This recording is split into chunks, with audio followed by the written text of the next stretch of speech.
Assalamualaikum warahmatullahi wabarakatuh. Shalom, Om Swastiastu, Namo Buddhaya, salam kebajikan. Yang terhormat Ibu Wardani Rizkyanti SHMKN, serta teman-teman sekalian yang menonton video ini. Pada kesempatan kali ini, izinkan kami dari kelompok 2 untuk memaparkan terkait materi jaminan kebendaan. Sebelum dimulai, saya akan memperkenalkan anggota kelompok 2. Yang pertama ada saya sendiri, yaitu Anggita Dwi Rahayu, dengan 3 NIM akhir 116, yang akan memaparkan terkait gadai. Lalu yang kedua ada Sabila Kusuma Maharani dengan 3 NIM akhir 122 yang akan memaparkan tentang karakteristik jaminan kebendaan dan prinsip hukum jaminan. Selanjutnya ada Talita Atasyakira dengan 3 NIM akhir 175 yang akan memaparkan perihal kedudukan kreditur sebagai pemegang hak jaminan. Lalu ada Nawalia Azahra dengan 3 NIM akhir 094 yang akan menjelaskan hak tanggungan. Dan terakhir Raymond Erlangga dengan 3 NIM akhir 147 yang akan memaparkan tentang fidusia dan hipotek. Baik, di sini saya akan menjelaskan karakteristik jaminan kebendaan. Yang pertama itu dual the preference. Dual the preference ini merupakan asas prioritas. Asas ini menjelaskan bahwasanya kedudukan utama ini dimiliki oleh pemilik. Haknya didahulukan dari kreditur-kreditur lain. Saya memberikan contoh pada kasus gadai. Semisal Syaki menggadaikan sebuah barang di pegadaian, dan pegadaian memberikan tenggat waktu dalam pembayaran barang gadai tersebut. Semisal Syaki bisa membayarkan dalam tenggat waktu yang diberikan, maka Syaki tidak kehilangan hak dari barang gadai tersebut. Namun jika Syaki tidak bisa membayarkan dalam jangka waktu yang diberikan, maka Syaki akan kehilangan hak dari barang gadai tersebut. Yang kedua, trade the suit. Trade the suit ini berhubungan dengan hak benda mengikuti bendanya, walaupun kepemilikan benda tersebut itu berganti. Saya memberikan contoh pada sewa tanah. Semisal Syaki menyewa tanah dalam jangka waktu 6 bulan. Nah, pemilik tanah yang disewa Syaki ini ternyata menjual nih tanahnya ke pemilik lain. Maka hak dari tanah yang dijual ini jatuh kepada pemilik baru, dan sewa tanah juga akan berpindah ke pemilik baru. Yang ketiga itu mengikuti perjanjian pokok. Mengikuti perjanjian pokok ini juga sering disebut asesor atau perjanjian tambahan. Memiliki sifat mengikuti perjanjian pokok atau perjanjian sebelumnya, dan akan berakhir jika perjanjian pokok atau perjanjian sebelumnya ini juga berakhir. Saya memberikan contoh pada hutang. Semisal Raymond hutang pada 23 Juni dan dia berjanji akan membayarkan hutangnya pada 23 Juli. Jika Raymond tidak bisa membayarkan dalam tenggat waktu yang diberikan, maka Raymond wajib memberikan perjanjian tambahan berupa ada barang yang akan dijanjikan dalam perjanjian tersebut. Yang keempat itu perjanjian sebelumnya atau perlu adanya kesepakatan. Perjanjian ini tidak otomatis ada dalam perjanjian. Ini perlu ada kesepakatan dari debitur dan kreditor. Selanjutnya saya akan menjelaskan prinsip hukum jaminan. Yang pertama itu absolut atau mutlak. Absolut atau mutlak ini merupakan hak kebendaan atas suatu benda di mana diberikan kekuasaan secara langsung atas benda tersebut dan dapat dipertahankan oleh seseorang. Contohnya ketika kita memiliki suatu benda, maka kepemilikan akan jatuh kepada kita sebagai pemilik benda tersebut. Dan ketika orang ingin menjualnya, maka saat menjual barang tersebut harus memiliki izin kita sebagai pemilik. Yang kedua, trade the suit. Trade the suit ini merupakan hak benda mengikuti bendanya, walaupun berpindah kepemilikan. Pada fidusia juga dijelaskan bahwasanya nilai-nilai fidusia akan mengikuti objeknya, walaupun objek tersebut berpindah kepemilikan. Yang ketiga itu trade the preference. Trade the preference ini merupakan asas prioritas. Asas ini menjelaskan bahwasanya pemilik didahulukan kedudukannya atas kreditur-kreditur lain. Contohnya pada saat kita melakukan gadai. Yang keempat ini spesialisasi. Spesialisasi merupakan hak tanggungan yang dibebankan pada objek yang sudah ditentukan secara spesifik. Hak tanggungan juga harus memiliki kewenangan untuk melakukan perbuatan hukum pada benda yang bersangkutan. Yang kelima itu publisitas. Publisitas ini merupakan asas keterbukaan, bahwasanya seorang pemilik suatu benda ini harus mencantumkan data dari benda tersebut sesuai undang-undang yang berlaku. Nah, selanjutnya kita masuk ke kedudukan kreditur pemegang hak jaminan. Nah, sebelum kita masuk ke kedudukan kreditur pemegang hak jaminan, yang pertama kita harus tahu itu apa sih kreditur itu? Nah, kreditur itu merupakan pihak yang meminjamkan hartanya kepada pihak debitur. Nah, sedangkan pihak debitur ini kebalikannya, pihak debitur ini merupakan pihak yang meminjam gitu kepada pihak kreditur, atau simpelnya kreditur ini adalah pihak yang dihutangi, sedangkan debitur ini adalah pihak yang berhutang. Nah, sebelum masuk ke inti materinya juga, kita juga harus tahu hak jaminan itu apa ya. Jadi hak jaminan itu merupakan hak yang dimiliki oleh kreditur terhadap barang-barang yang telah dijaminkan oleh debitur sebelumnya. Yang dimana kalau misalnya nantinya debitur itu pairit atau bangkrut, maka kreditur ini berhak gitu atas benda-benda yang telah dijaminkan oleh debitur sebelumnya. Nah, kita mulai masuk ke kedudukan-kedudukan kreditur pemegang hak jaminan. Nah, sebelum kita masuk ke kedudukan-kedudukan kreditur pemegang hak jaminan, kita akan bahas dulu pasal-pasal yang berhubungan dengan materi ini gitu ya. Jadi, yang pertama itu pasal 1131. Nah, pasal 1131 ini dia menyebutkan atau mendeskripsikan benda atau barang apa saja yang bisa dijadikan jaminan. Nah, bunyinya begini, segala barang-barang bergerak dan tak bergerak milik debitur, baik yang sudah ada maupun yang akan ada, menjadi jaminan untuk perikatan-perikatan perorangan debitur itu. Nah, jadi menurut pasal ini, barang yang bisa dijaminkan yaitu segala barang bergerak dan tak bergerak milik debitur, baik yang sudah ada maupun yang akan ada. Nah, itu barang yang bisa dijadikan jaminan.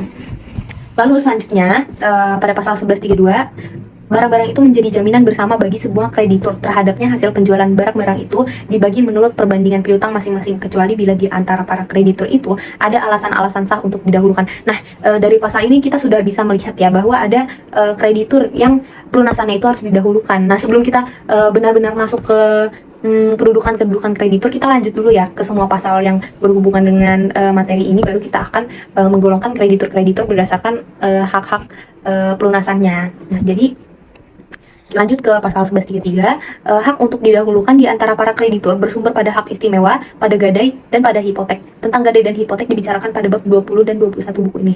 Nah, pada pasal 1133 ini ada dua golongan kreditur ya. Yang pertama, kreditur yang bersumber pada hak istimewa dan kreditur yang bersumber pada gadai dan pada hipotek. Untuk lebih lanjutnya nanti kita akan bahas setelah pasal 1134 ini ya.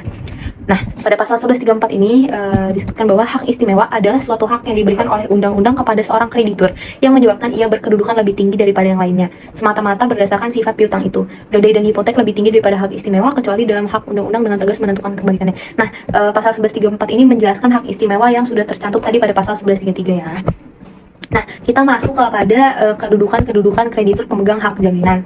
Nah, yang pertama itu adalah kreditur separatis. Nah, kreditur separatis ini merupakan kreditur yang memegang jaminan kebendaan berupa gadai dan hipotek.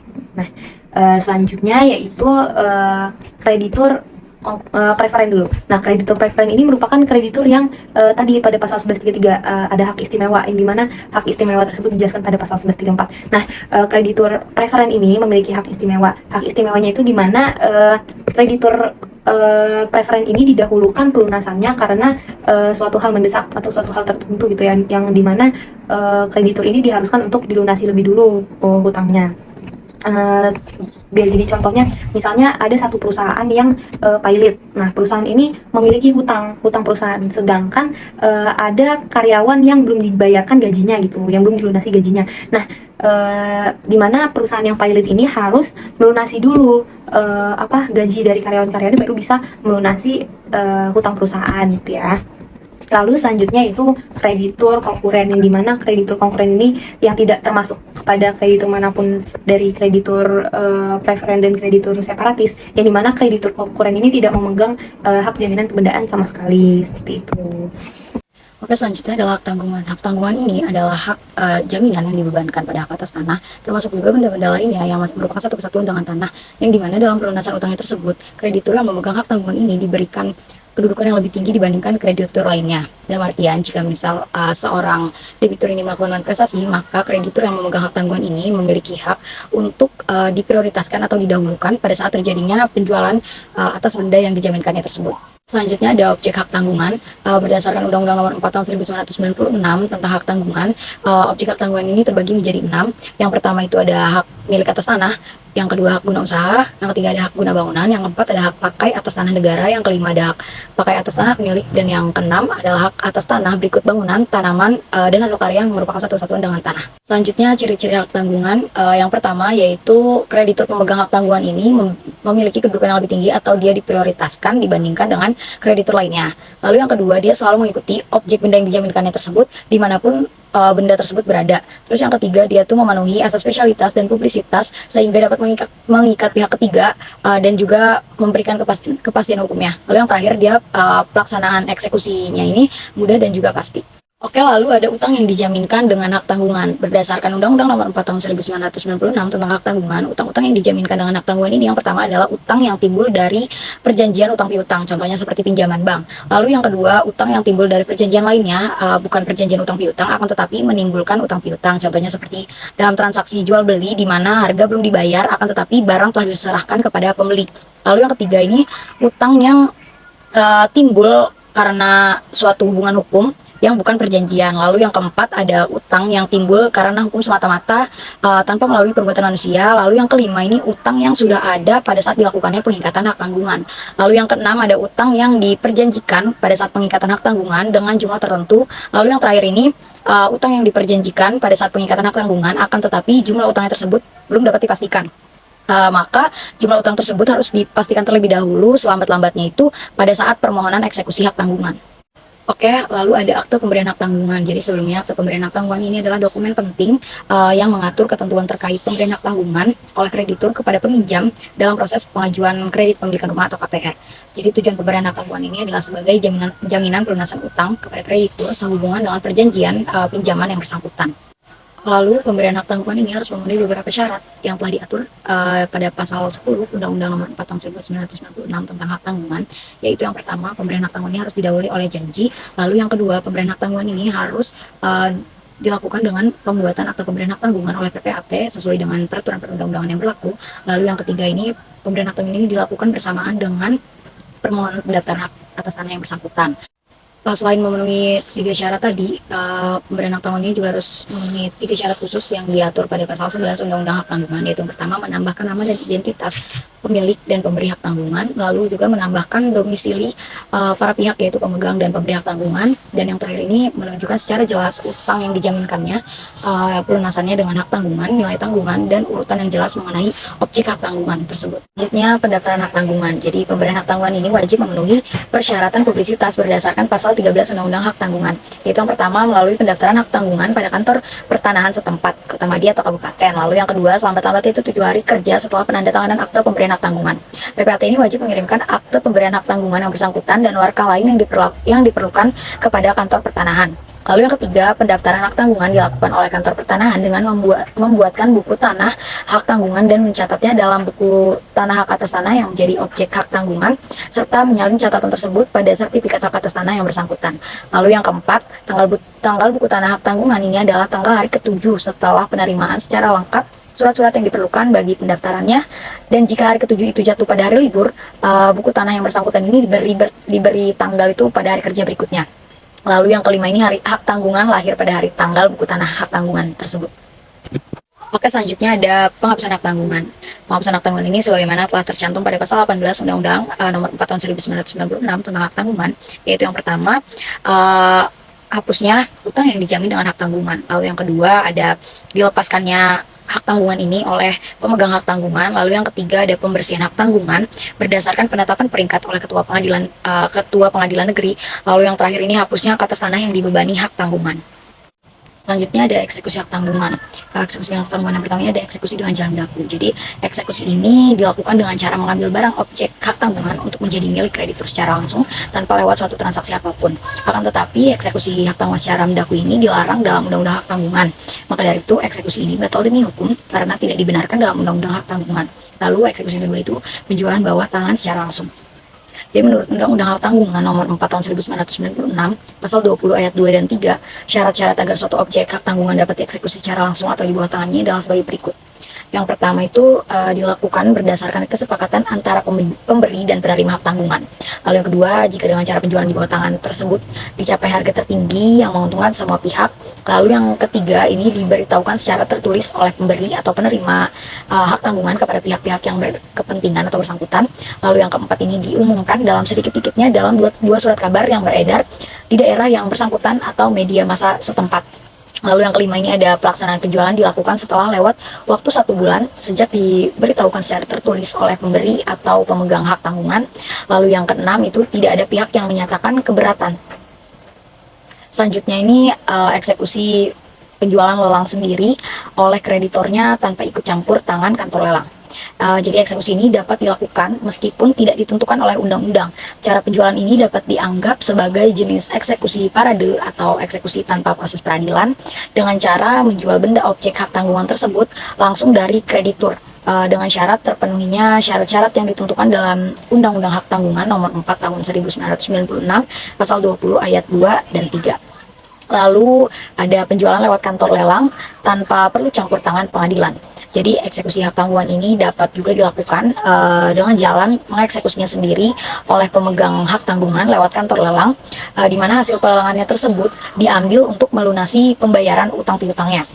Para eksekusi lewat pelelangan umum ini dapat dilakukan tanpa melibatkan pengadilan sama sekali. Lalu eksekusi yang terakhir ini ada gugatan perdata melalui pengadilan. Jadi walaupun tidak disebutkan dalam Undang-Undang Hak Tanggungan Nomor 4 Tahun 1996, kreditur tentu saja dapat mengajukan upaya penyitaan ke pengadilan melalui proses biasa.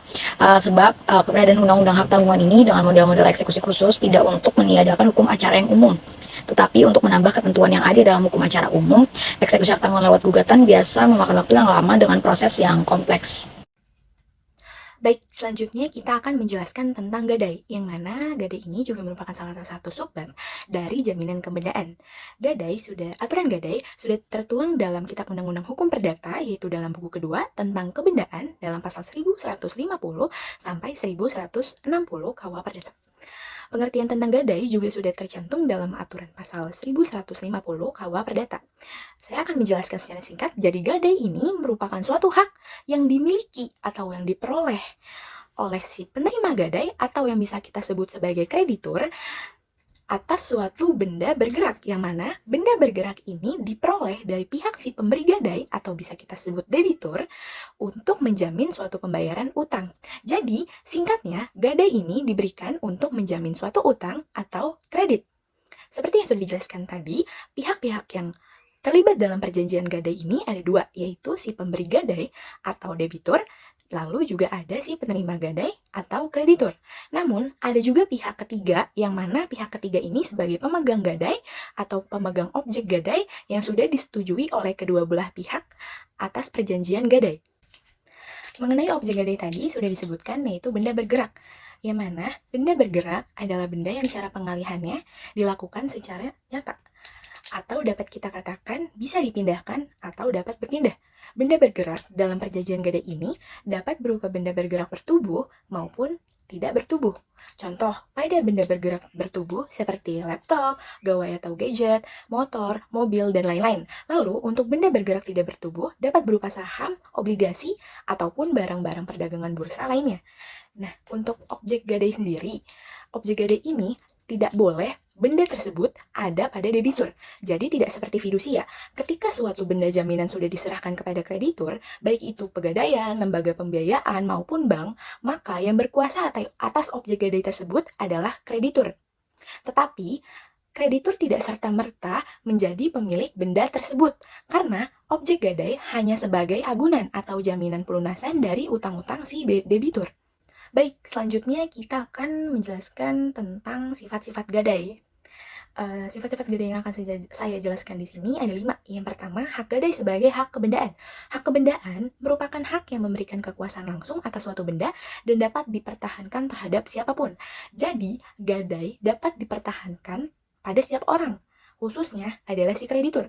Ketika debitur melakukan non-prestasi dan pihak kreditur sudah memberikan peringatan kepada pihak debitur, namun pihak debitur tidak kunjung membayar utangnya, maka pihak kreditur berhak untuk melelang atau menjual barang tersebut sesuai dengan kebiasaan-kebiasaan setempat. Dan kreditur juga berhak mengambil pelunasan dari hasil pelelangan barang gadai tersebut. Lalu selanjutnya, hak gadai bersifat aksesuer. Perjanjian aksesuer ini merupakan perjanjian tambahan dari perjanjian pokok. Jadi, hak gadai ini merupakan hak tambahan atau aksesuer yang ada atau tidaknya tergantung keberadaan piutang yang merupakan perjanjian pokoknya. Selanjutnya, hak gadai tidak dapat dibagi-bagi. Dalam hal dilunasinya sebagian utang, tidak berarti kemudian objek gadai tersebut dapat dikembalikan kepada pihak debitur. Jadi, sekalipun ahli waris debitur telah membayar sebagian utang tersebut, mereka tidak berhak untuk meminta kembali barangnya ketika barang tersebut belum dilunasi. Lalu, ahli waris kreditur juga tidak boleh mengembalikan barangnya ketika utang tersebut belum dibayar dengan lunas. Lalu, selanjutnya hak gadai adalah hak yang didahulukan. Hal ini berkaitan dengan hak si penerima gadai atau kreditur, yang mana hak gadai untuk pelunasan piutangnya perlu didahulukan dari pihak kreditur lain selain gadai. Lalu, selanjutnya, gadai bersifat bebas. Pengikatan gadai ini tidak ada ketentuan khususnya, karena perjanjian gadai dapat dibuat secara autentik maupun tertulis di bawah tangan. Karena ketika diminta pembuktian tersebut merujuk pada persetujuan gadai yang dapat dibuktikan dengan segala alat bukti yang diperbolehkan bagi pembuktian persetujuan pokoknya. Jadi, mengikuti sesuai dengan yang diperbolehkan terhadap perjanjian pokoknya. Selanjutnya kita akan membahas tentang hapusnya gadai. Hapusnya gadai ini akan terjadi jika hutang tersebut lunas. Karena gadai ini bersifat aksesoris tadi, jadi ada tidaknya gadai ditentukan oleh ada atau tidaknya perjanjian pokok, yaitu utang piutang. Oleh karena itu, ketika utang lunas, maka gadainya juga hapus. Lalu, selanjutnya, benda gadai dilepaskan oleh kreditur secara sukarela. Atau, hapusnya gadai juga bisa jika objek gadainya hilang atau musnah. Karena ketika barang jaminan gadai itu hilang, maka pihak kreditur itu harus bertanggung jawab. Ketentuan itu sudah diatur dalam pasal 1157 KUH Perdata. Selanjutnya kita akan membahas tentang eksekusi gadai. Eksekusi gadai ini sifatnya sederhana, tidak perlu ada campur tangan dari jurusita ataupun pengadilan. Tapi kreditur dapat mengajukan permohonan eksekusi gadai untuk menjual barang gadai selain dengan cara lelang. Kreditur juga dapat menuntut kepada hakim agar benda gadainya dijual dengan cara selain lelang, atau kreditur dapat meminta kepada hakim agar ia diperkenankan memiliki benda gadai untuk suatu harga yang ditentukan hakim untuk kemudian diperhitungkan dengan hutang yang dipunyai oleh debitur. Oke, baik. Jadi saya akan menjelaskan tentang hipotek. Hipotek adalah hak kebendaan atas barang tidak bergerak yang dijadikan jaminan dalam hutang. Untuk objek-objek dari hipotek ini ada apa aja sih? Jadi objek-objek dari hipotek ini tuh ada benda tidak bergerak serta segala apapun yang ada di situ yang dapat dipidanakan. Lalu ada hak pakai dari suatu barang, lalu ada bunga tanah dan juga bunga seperti semula gitu loh. Dan habis itu ada dapat seperti kapal dan juga pesawat, karena kapal ini walaupun dia benda bergerak tapi diklasifikasikannya sebagai benda tidak bergerak karena dia tidak bisa bergerak. Kapal ini juga memiliki batas tonase ya, batas tonase minimal yang dapat menjadikan dia benda tidak bergerak, dan pesawat juga gitu. Lalu hipotek itu terdapat pada pasal 1162 Kitab Undang-Undang Hukum Perdata Indonesia. Jadi diatur dalam pasal itu. Lalu ada juga di Kitab Undang-Undang Hukum Perdata tadi itu. Lalu ada di Kitab di Undang-Undang Pelayaran, karena kapal itu diaturkannya di Undang-Undang Pelayaran. Ya oke, saya akan menjelaskan tentang jaminan fidusia sekarang. Jadi jaminan fidusia itu adalah hak jaminan atas benda bergerak, baik benda bergerak baik yang berwujud maupun tidak berwujud, yang berhubungan dengan hutang piutang antara debitur dan kreditur begitu. Jadi jaminan fidusia itu diberikan oleh debitur yang meminjam kepada kreditur untuk menjamin agar dia melunaskan hutangnya gitu. Lalu sifat dari jaminan fidusia ini adalah perjanjian ikutan atau asesor dari suatu perjanjian pokok yang dapat menimbulkan kewajiban bagi para pihak untuk memenuhi suatu prestasi. Nah, lalu gimana sih jika hukumnya apa sih hukum dari jaminan fidusia ini? Jaminan fidusia ini tuh ada di Undang-Undang Nomor 42 Tahun 1994 Pasal 4 sampai 18 Undang-Undang Jaminan Fidusia gitu. Nah, lalu contoh dari jaminan fidusia itu ada apa aja sih? Contohnya itu adalah bisa berupa BPKB mobil, surat tanah, lalu BPKB motor juga bisa, ya banyak lah ya, pokoknya benda yang bergerak gitu loh. Lalu jika terjadi one prestasi pada suatu perjanjian itu, yang berhak mengeksekusi jaminan fidusia itu siapa sih? Bank itu tidak berhak. Bank itu berhak untuk mengeksekusi, tetapi harus dibantu oleh pengadilan negeri itu tercantum pada Undang-Undang Nomor 42 tahun 1999 tentang UU Jaminan Fidusia. Ya, mungkin sekian sekian penjelasan dari saya dan juga kelompok saya. Jika ada yang ingin bertanya bisa langsung bertanya di kolom komentar di YouTube di bawah. Nanti akan kami jawab. Terima kasih.